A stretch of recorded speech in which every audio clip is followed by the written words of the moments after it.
Udhëtoj çdo 3 javë, ka 1000 kilometër, po edhe në Ramazan rri 2-3 natë. Qysh me vepru me agjërim? Du ta kuptoni, Allahu Gjeleshanu udhëtarit ja ka leju me prish agjërimin. Pa marrë parasysh më saktë është se nuk ka lidhje me çka udhëton.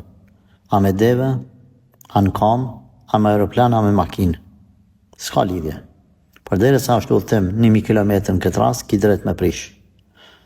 Por, kur të mërin atje, prap ki drejt mos ma agjëru. Bile, 2-3 ditë që është ke përmenti, këtë djetartë e lejojnë një gjatë tjilë. Mirë po, a është ma preferuar mos më agjëru, apo ma agjëru, themin varet prej personit, sa është i fuqeshëm, sa mund mi bal agjërimit. Disa ulema kanë thonë që ma mirë është ma agjëru, do tjerë kanë thonë jo, ma mirë është mos ma agjëru. Andaj, çka themi neve? Gjithë se cili di ranët e veta. Dikush e ka ma letë me agjëru, dikush ma vështirë. Por nëse e ke letë, na insistojmë që ti ma agjëru.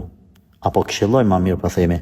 Kemi hadith të shënuar të Imam Buhariu, se të Buhariu edhe të Muslimi është hadithi gjithashtu, se në kohën e pejgamberit alayhi salatu wasalam kanë udhëtuar sahabët bashkë me Resulullahin sallallahu alaihi wasallam, disa sahabë kanë agjëru e disa nuk kanë agjëru gjatë rrugtimit.